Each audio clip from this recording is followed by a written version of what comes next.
À la une de l'actualité, l'arrivée en Côte d'Ivoire du président par intérim du Mali, Diankounda Traoré, est à Abidjan pour consulter le président en exercice de la CEDEAO, le président Alassane Ouattara. Dans ce 20h, la contribution des hommes d'affaires français pour la création d'emplois jeunes. 200 jeunes ivoiriens diplômés au chômage seront formés dans une académie et insérés dans la vie active.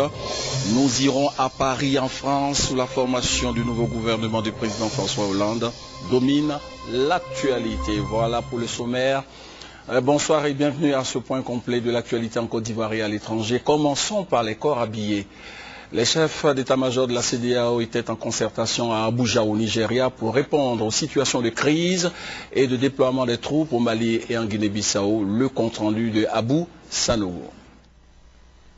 C'est en exécution du mandat requis par le comité des chefs d'état-major auprès de la conférence des chefs d'État et de gouvernement à Abidjan que les hautes autorités militaires se sont retrouvées à Abuja le 14 mai dernier pour arrêter de façon consensuelle le format et le mode opératoire de déploiement de la force en attente de la CEDEAO, FAC, dans les deux pays en crise.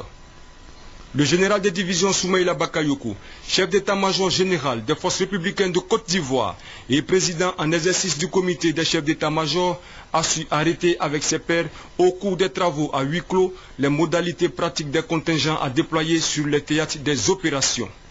En s'accordant sur les différents points de leur réflexion à l'ordre du jour, les chefs d'état-major généraux ont unanimement convenu d'une part de l'envoi des troupes en Guinée-Bissau avant la fin de la semaine, c'est-à-dire au plus tard le 18 mai 2012, et d'autre part de projeter celui du Mali si les autorités du pays en font la demande. Le général Soumaïla Bakayoko, président en exercice du comité des chefs d'état-major, a relevé l'intérêt que tout le monde porte à la situation sécuritaire de la sous-région. La rencontre à huis clos a permis aux généraux de débattre de nombreuses préoccupations et de définir les rôles à jouer à travers une feuille de route. Ils se sont appesantis plus particulièrement sur l'état de préparation des troupes en vue de leur déploiement en Guinée-Bissau au fin d'assurer la sécurité des biens et des personnes et asseoir la réforme du secteur sécuritaire et la préparation du déploiement des forces pour la mission de la CEDEAO au Mali, MISEMA, à hauteur de 3000 hommes.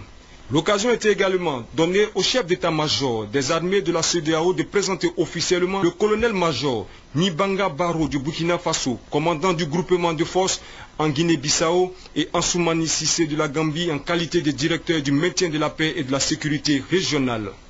En marge de cette réunion ordinaire, les chefs d'état-major ont été reçus en audience par son Excellence M. Goodluck Jonathan, président de la République fédérale du Nigeria.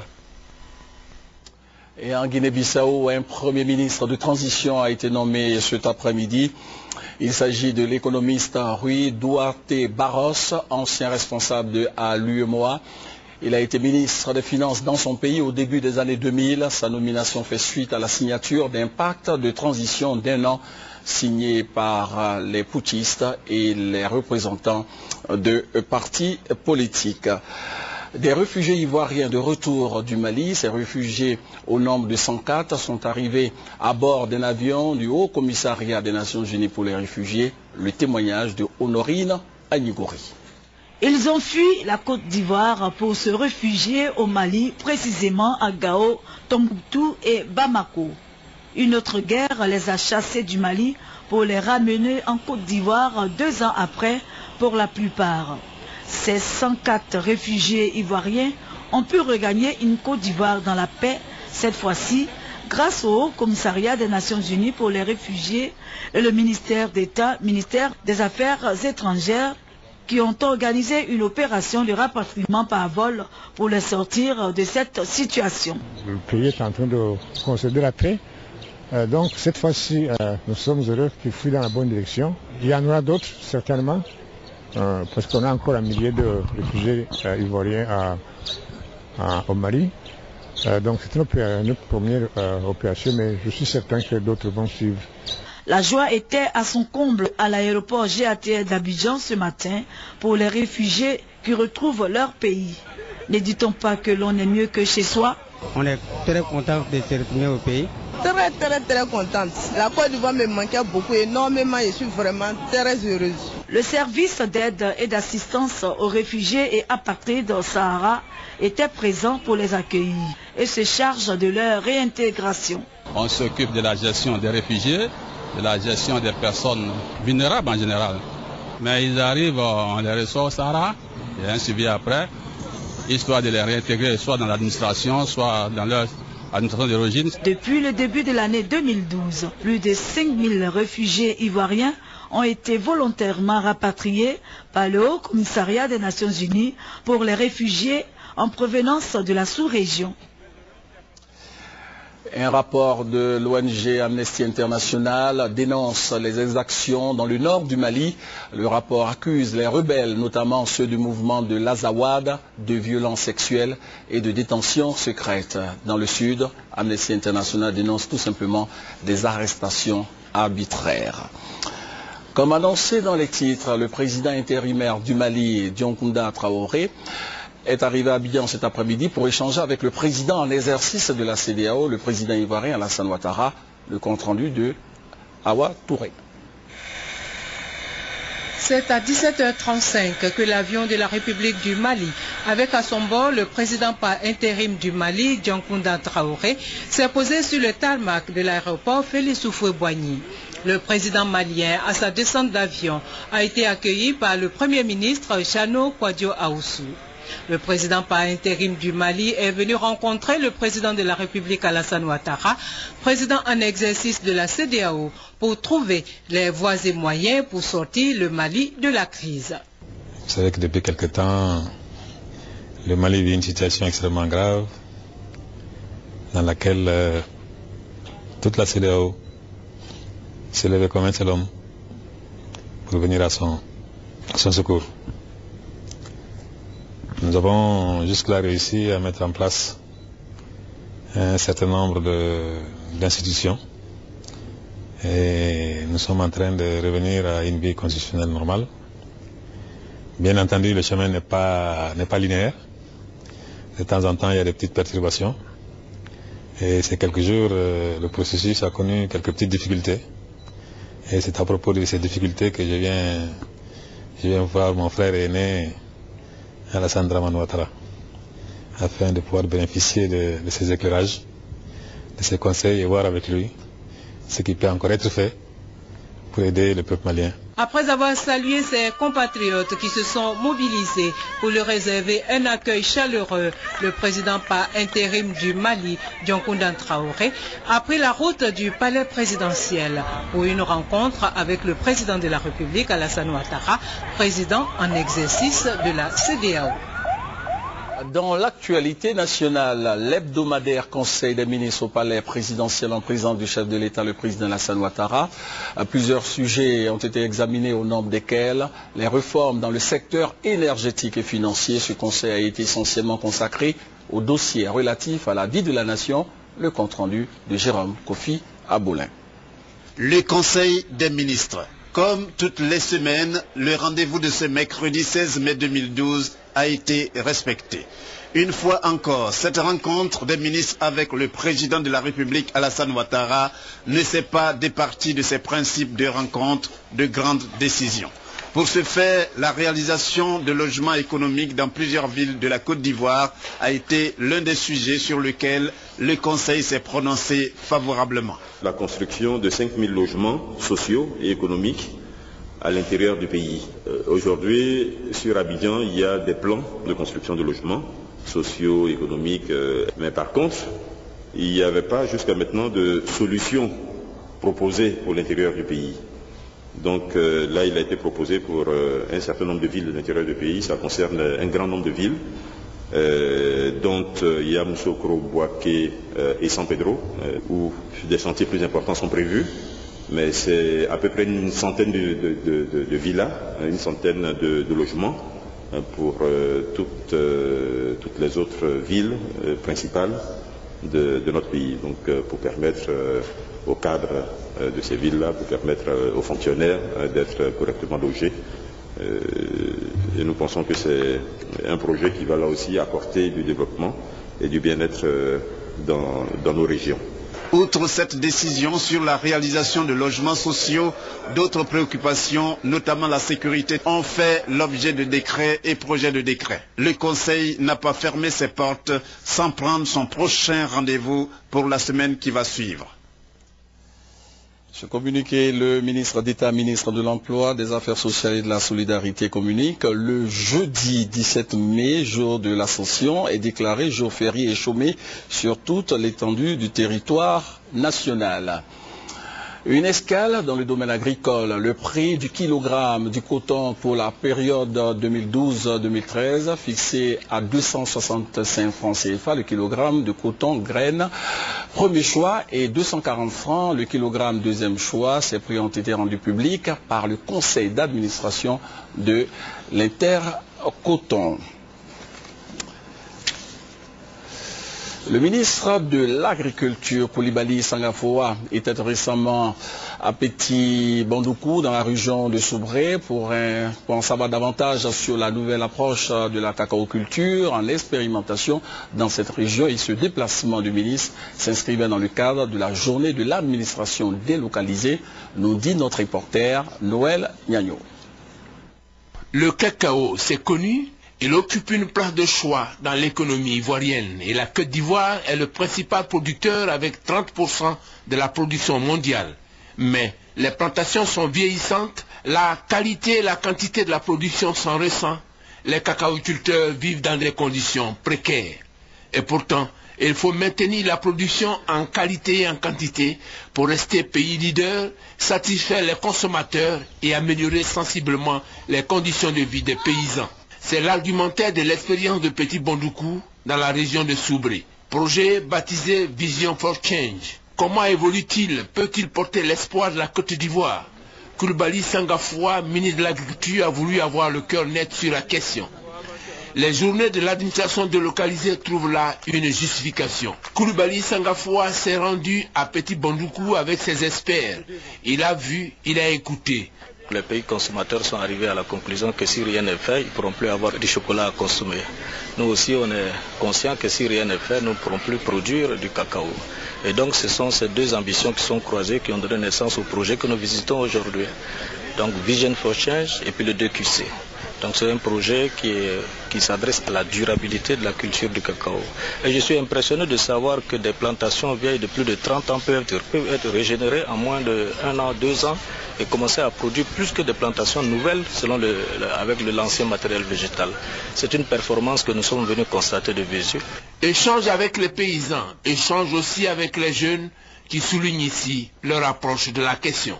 La date à laquelle ils ont commencé à faire ce travail et jusqu'à ce jour d'aujourd'hui, nous avons vu que les plants évoluent rapidement, c'est-à-dire ils se développent rapidement, donnent des chérelles, des fruits.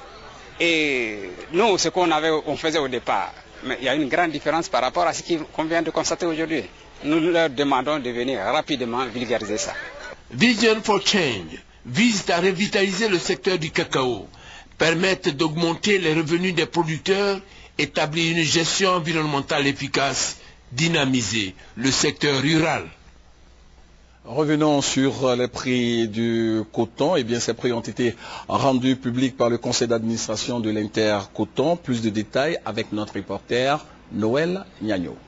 Cotonculteurs de Côte d'Ivoire, depuis ce mercredi 16 mai, les nouveaux prix du coton arrêtés par l'Intercoton sont connus pour la campagne 2012-2013. Le coton graine premier choix est à 265 francs le kilo.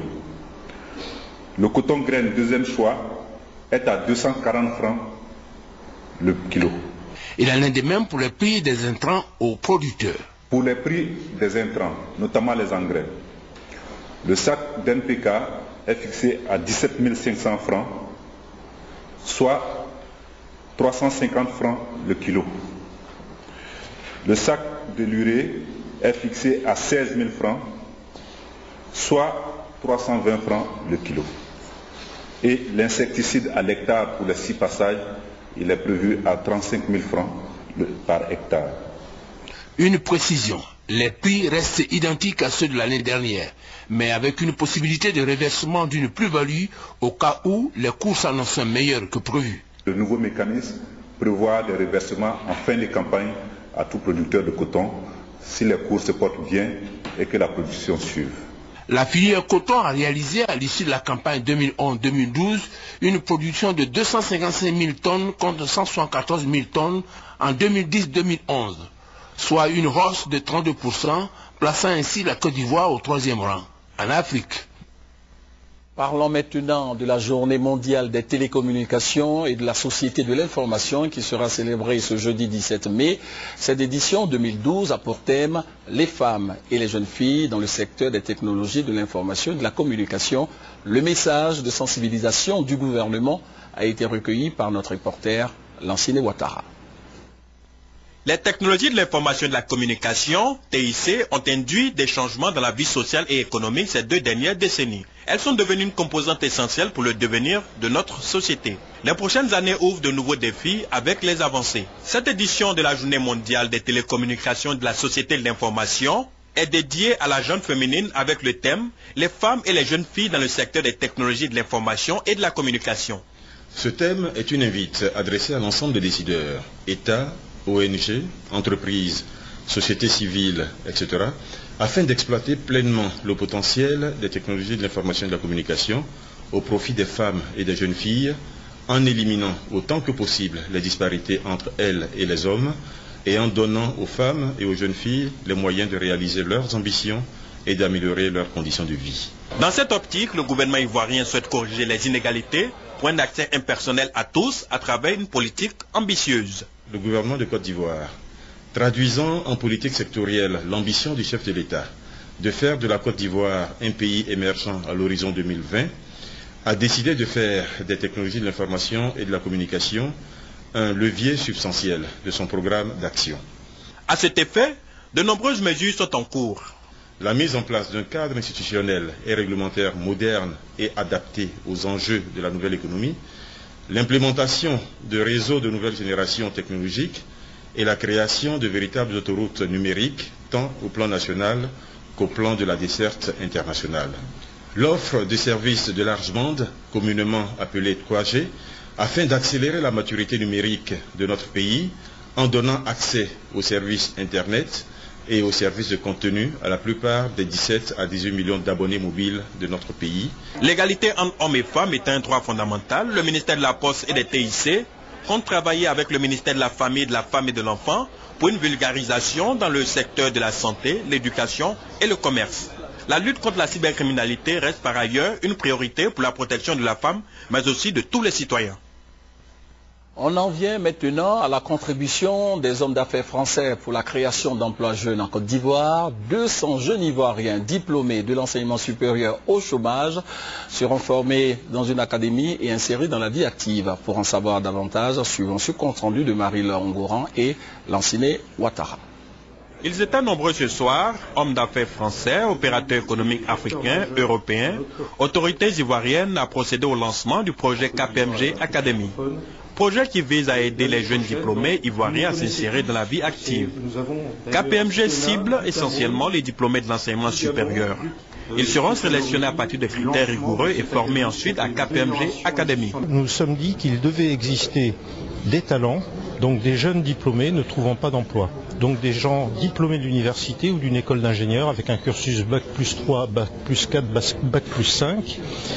C'est dans cette population que nous allons sélectionner. Si leurs résultats sont bons, ils seront embauchés dans notre cabinet ou dans l'un de nos cabinets KPMG en Afrique francophone, et ainsi pourront redémarrer. Donc ça nous permet de donner une deuxième chance à des jeunes diplômés qui n'ont pas pu s'insérer sur le marché du travail actuellement. Ce projet, selon les initiateurs, des hommes d'affaires français, est une réponse à la question du chômage des jeunes.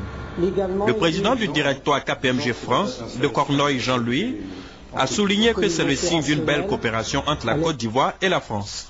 Les sélectionnés à ce projet seront formés pendant 10 mois à KPMG Academy avant d'être intégrés dans la vie socio-économique. Les premières recrues seront au nombre de 50. Pas moins de 200 jeunes Ivoiriens diplômés de l'enseignement supérieur seront pris en compte dans le projet KPMG Academy.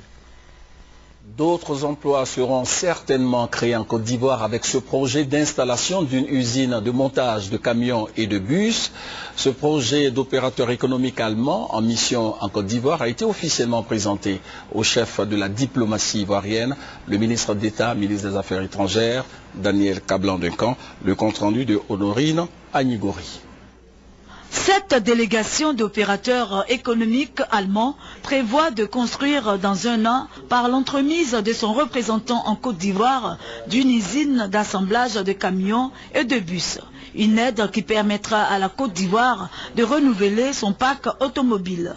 Cela s'inscrit dans le cadre de nouvelles réformes mises en place par les autorités ivoiriennes. Notre concept qui s'inscrit vraiment sur de la production locale et de la création de valeur en local en Côte d'Ivoire. Nous avons ici un partenaire qui est un partenaire très sérieux et qui est prêt à investir.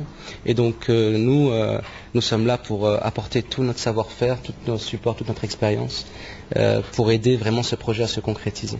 Le ministre d'État, ministre des Affaires étrangères, apprécie ce projet qui est profitable à la Côte d'Ivoire. Ils ont souligné un aspect qui est pas négligeable, c'est l'aspect formation, disons de ceux bien sûr qui vont participer donc au montage, mais aussi toute la chaîne, au niveau donc, disons que des mécaniciens et tout ça qui ont travaillé sur ces unités dans Abidjan, mais aussi dans les localités donc, de l'intérieur du pays. Si c'est ce dossier donc disons qu'abouti, comme on l'espère, ce sera donc une bonne réalisation pour la Côte d'Ivoire. La construction de cette usine d'assemblage de véhicules devrait permettre aux hôtes du ministre Daniel Kablan-Duncan de couvrir les marchés de la sous-région.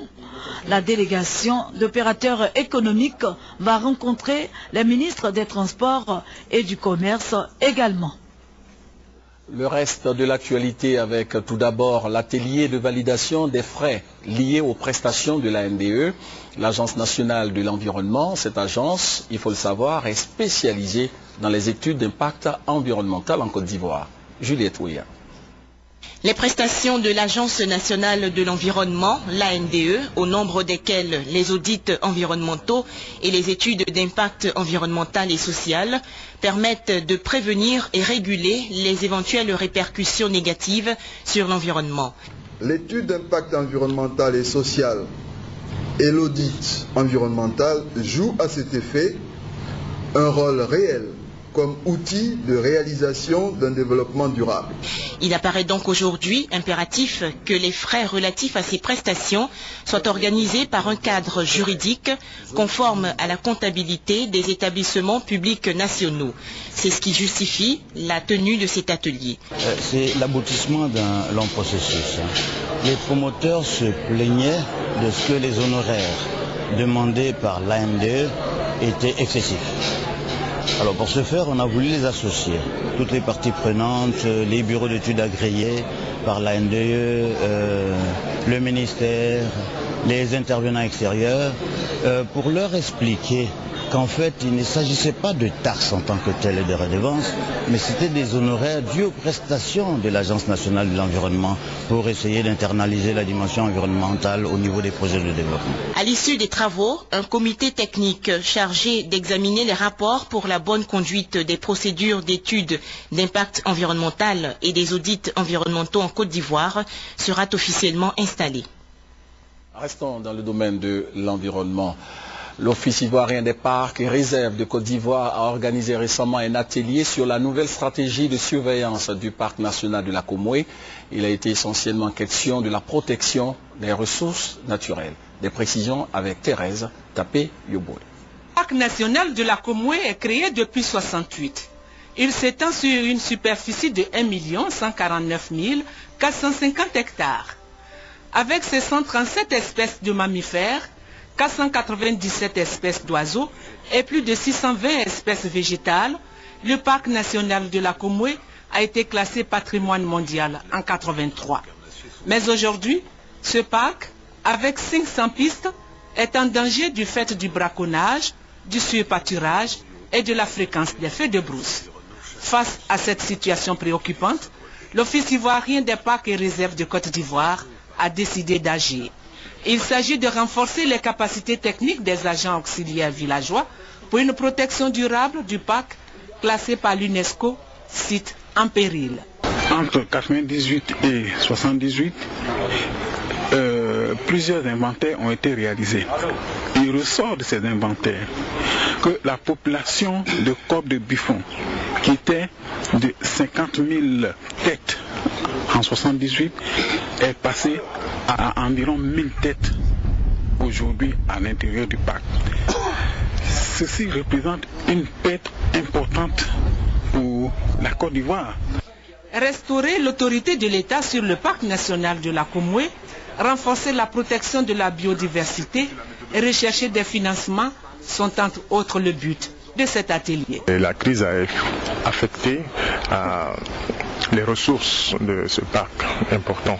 Disparition de la faune, l'habitat de la faune, etc. Donc nous avons donc mené des inventaires qui nous ont permis donc de constater qu'effectivement les dégâts sont énormes. Le parc national de la Komoué, anciennement appelé réserve de Bouna, est une des zones protégées les plus vastes en Afrique de l'Ouest. Il faut aujourd'hui environ 65 milliards pour sauver tout le patrimoine du parc national de la Komoué, mis en danger du fait des crises en Côte d'Ivoire. Vous allez le voir en image, le Sénégal a célébré la mémoire de Jules Bocandé, l'ancien international footballeur s'est éteint le 7 mai dernier à Metz. Des suites d'une opération chirurgicale, Jules Bocandé a été victime d'un accident vasculaire cérébral il y a quelques mois. Il avait 53 ans. Bocandé était un monument du football sénégalais des années 80 et 90. Jules Bocandé totalise 73 sélections avec les Lions de la Teranga qu'il a dirigé par la suite en 1994 et 1995. Et puis, sachez que selon l'OMS, l'Organisation mondiale de la santé, une personne sur 3 souffre d'hypertension dans le monde, une maladie responsable de près de la moitié des décès des suites d'une crise cardiaque ou d'un AVC, accident vasculaire cérébral. Rendons-nous maintenant en France où l'actualité est dominée par la formation du nouveau gouvernement. Pierre-René Lemas, secrétaire général de l'Élysée, s'avance sur le perron de la Cour d'honneur, une feuille à la main. Il dévoile la liste du premier gouvernement héros. Laurent Fabius, ministre des Affaires étrangères. Laurent Fabius officiera donc au Quai d'Orsay. Dans l'ordre protocolaire, Vincent Payon devient lui ministre de l'Éducation nationale. Christine Taubira est la nouvelle garde des Sceaux. Pierre Moscovici prend la direction de Bercy et du ministère de l'Économie. Marisol Touraine sera en charge du ministère des Affaires sociales et de la Santé. Cécile Duflot, ministre de l'Égalité du Territoire et du Logement. Manuel Valls est le nouveau ministre de l'Intérieur. Nicole Bricq devient ministre de l'Écologie. Arnaud Montebourg, ministre du Redressement productif. Michel Sapin est nommé ministre du Travail et du Dialogue social. Jean-Yves Le Drian devient ministre de la Défense. Aurélie Filippetti, ministre de la Culture et de la Communication. Najat Vallaud-Belkacem, ministre en charge du droit des femmes et porte-parole du gouvernement. Stéphane Le Foll hérite du ministère de l'Agriculture. Marie-Lise Lebranchu devient ministre de la réforme de l'État et de la fonction publique. Victorin Lurel, ici à droite, devient ministre de l'Outre-mer. Valérie Fournéron, ministre des Sports. Et enfin, Geneviève Fioraso devient ministre de la Recherche. Le premier Conseil des ministres se tiendra dès demain à 15 h. Retour en Côte d'Ivoire, le président intérimaire du Mali, Dioncounda Traoré, est arrivé à Abidjan cet après-midi pour échanger avec le président en exercice de la CEDEAO. Nous écoutons un extrait de son message. Je voudrais commencer par remercier le président Alassane Ouattara pour la disponibilité constante dont il fait montre chaque fois qu'il s'agit du Mali. C'est vrai que c'est le président en exercice de la CEDEAO, mais ce n'est pas que ça. C'est un intérêt particulier pour le Mali, pour le peuple malien. Et je pense que le rôle qu'il a joué depuis le début de cette crise malienne, ce rôle nous a permis de faire quelques pas en avant. Mais tout n'est pas réglé pour autant. Il reste encore quelques difficultés. Et c'est en fonction de ces difficultés que j'ai pris la liberté de venir prendre encore de son temps pour lui demander de nous aider. Bon, aujourd'hui au Mali, il y a un président intérimaire qui est devant vous, qui a un certain nombre de prérogatives. Pas toutes les prérogatives du président de la République, parce qu'il y a quelques articles de la Constitution qui ne peut pas mettre en jeu. Il y a un gouvernement, un premier ministre, chef du gouvernement, et bien entendu à côté, il y a le CNRDRE, qui est un groupe de jeunes officiers et qui sont là, qui ont conduit des actions qui nous ont menés à la démission du président Amadou Toumani Touré, mais qui sont là et qui ont mené leur action parce qu'ils estimaient que le problème du Nord n'était pas suffisamment pris en charge. Et je pense probablement qu'ils auront un rôle à jouer, un rôle important à jouer dans la libération de ces régions du Nord occupées. Donc quand vous me posez la question comme ça, de façon abrupte, qui gère les problèmes au Mali aujourd'hui, il y a le président par intérim et il y a le Premier ministre et son gouvernement. Bien entendu, il y a la classe politique, il y a la société civile, etc. Chacun y va de sa solution, chacun y va de ses propositions. Vous savez, dans ce genre de situation, tout le monde pense que c'est lui qui détient la solution. Mais évidemment, avec l'aide de la CEDEAO, nous avons quand même un président de la République et nous avons un gouvernement.